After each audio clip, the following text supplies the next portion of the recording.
গত কিছুদিন আগে একজন মহাকাশচারী তিনি এসে বলছেন যে মিথ্যে, দুনিয়াটা মিথ্যে, আমরা মিথ্যে দুনিয়ার পিছনে ঘুরছি। সুবহানাল্লাহ। কারণ যদিও সে ঈমান আনছে কিনা জানি না, কারণ বিশ্বনবী অনেক আগেই বলে গিয়েছেন এই যে দুনিয়া, এটা আসলে তোমাদের সত্য কিছু নয়, ধোঁকার বস্তু দিয়ে সাজানো।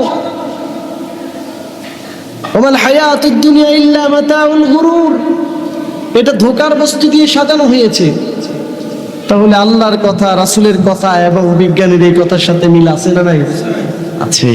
আল্লাহ এবং রাসূল যা দিয়ে গিয়েছেন এই কথার ভিতরেই জ্ঞানীদের জন্য শিক্ষা রয়েছে। প্রিয় ভাইরা, শুধু আমরা পড়তেও চাই না, জানতেও চাই না, চাই শুধু একটা, কখন কার বিরোধিতা করতে পারবো, কখন কার ক্ষতি করতে পারবো, কখন কাকে আত্মসাৎ করে নিজের পকেট ভারী করতে পারবো। আমাদের দেশের মানুষের এই শুধু লালসা ছাড়া আর কিছু আছে নাকি? নাই। আল্লাহ রাব্বুল আলামিন তার প্রিয় হাবিবকে কেন এই ইসরা রজনীতে নিয়ে গিয়েছেন? জান্নাত দেখিয়েছেন, জাহান্নাম দেখিয়েছেন। আল্লাহ রাব্বুল আলামিন জান্নাত এবং জাহান্নামের সকল কর্মকাণ্ড দেখিয়েছেন। বিশ্বনবী সাল্লাল্লাহু আলাইহি সাল্লাম স্বচক্ষে দেখে এসেছেন। সুবহানাল্লাহ বলেন। দুনিয়ার কোন নবী, কোন রাসূল এমন সুযোগ পায় নাই দুনিয়ায় থেকে জান্নাত এবং জাহান্নাম দর্শন করা, স্বচক্ষে দেখে আসা। আল্লাহর নবী সাল্লাল্লাহু আলাইহি ওয়াসাল্লাম ব্যতীত এর পূর্বে কোন নবী এবং রাসূল আল্লাহর এত সনিকটে যেতে পারে নাই।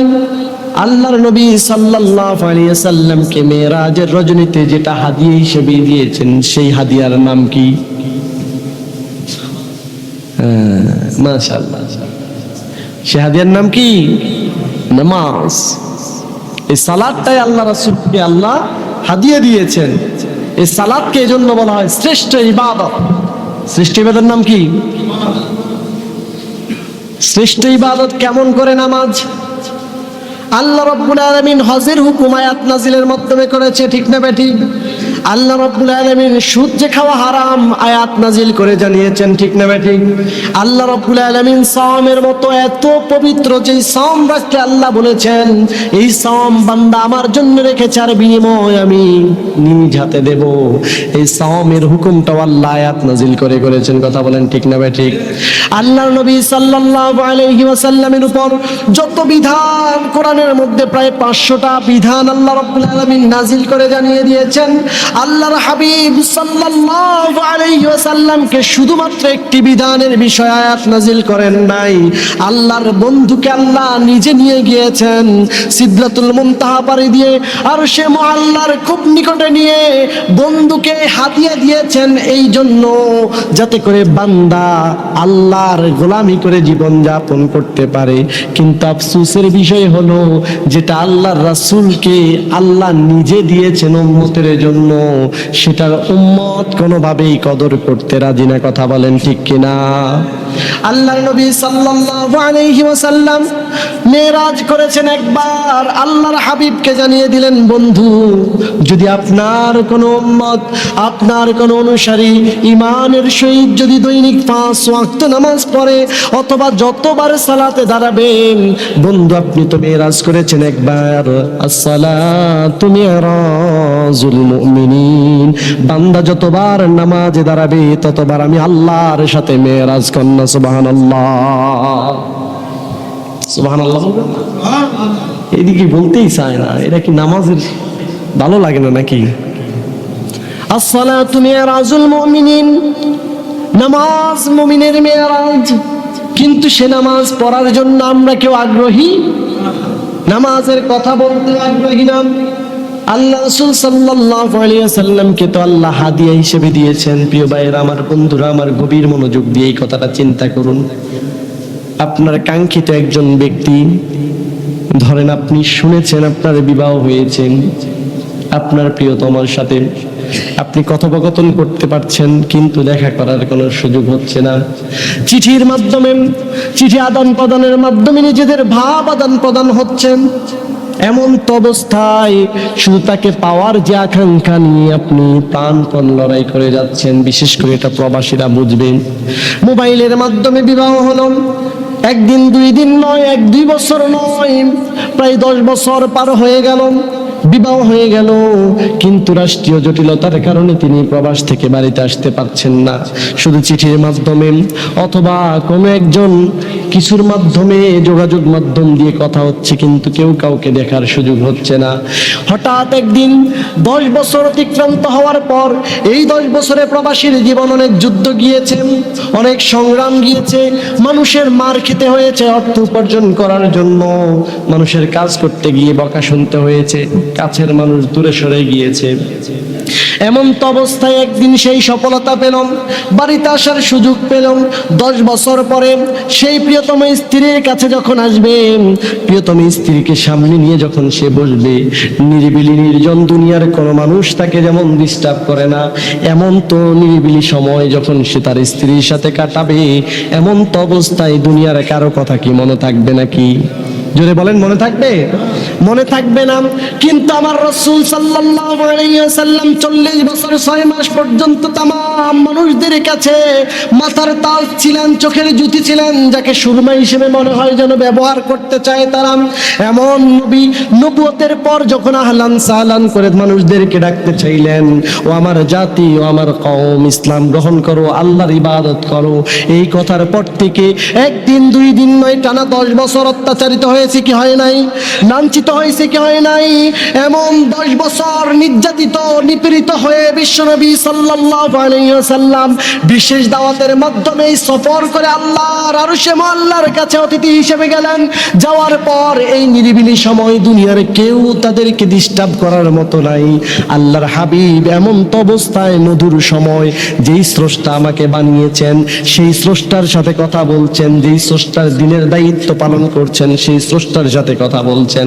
আল্লাহর হাবিবের মনটা খারাপ। বিশ্বনবী সাল্লাল্লাহু আলাইহি ওয়াসাল্লামকে জানানো হলো, ইয়া রাসূল, ও আমার বন্ধু, কেন আপনার মন খারাপ? বিশ্বনবী বলছেন, আল্লাহ ও আমার রব, আমি তো আপনার প্রিয় বন্ধু হিসেবে আপনি আমাকে মেরাজ করিয়েছেন, কিন্তু আমার গুনাহগার উম্মতের কি হবে? তারা যদি আপনার সাথে কথা বলার সুযোগ পেত। কন্যা সুবহানাল্লাহ। এমন নিরিবিল সময় দুনিয়ার কোনো মানুষ পেলে, আমরা কোনো বন্ধু পেলে অথবা প্রিয়তমকে পেলে সবাইকে ভুলে যাই। বাবার কথা মনে থাকে না, মায়ের কথা মনে থাকে না, বন্ধু বান্ধবের কথা মনে থাকে না, কিন্তু আমার হাবিব তার রবের সামনে থেকে যাদের কথা স্মরণ করেছেন তারা হচ্ছে আমরা গুনাহগার উম্মত। আল্লাহ রাব্বুল আলামিন এই সময় জানিয়ে দিয়েছেন, নবী হে, আপনি তাদেরকে জানিয়ে দিন, আপনি তো একবার ইসরা করেছেন, মেরাজ করেছেন, আপনার উম্মতের জন্য আমি আল্লাহ প্রত্যেক নামাজের মধ্যে তাদের সাথে কথা বলি। কন্যা সুবহানাল্লাহ।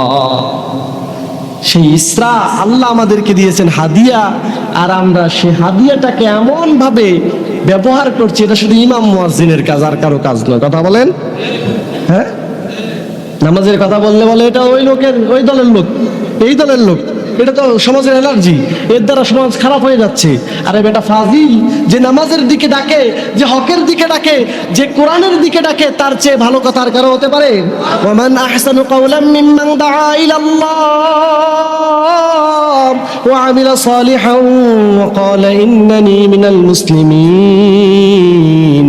আল্লাহ রাব্বুল আলামিন বলছেন, তার চেয়ে উত্তম কথা কার হতে পারে যে মানুষদেরকে হকের দিকে ডাকে। সুবহানাল্লাহ। দাআ ইলাল্লাহ, আল্লাহর দিকে ডাকে, এবং সে নিজেও বলে আমি মুসলিম। এমন এই লোকের কথার চেয়ে আর কার কথা উত্তম হতে পারে?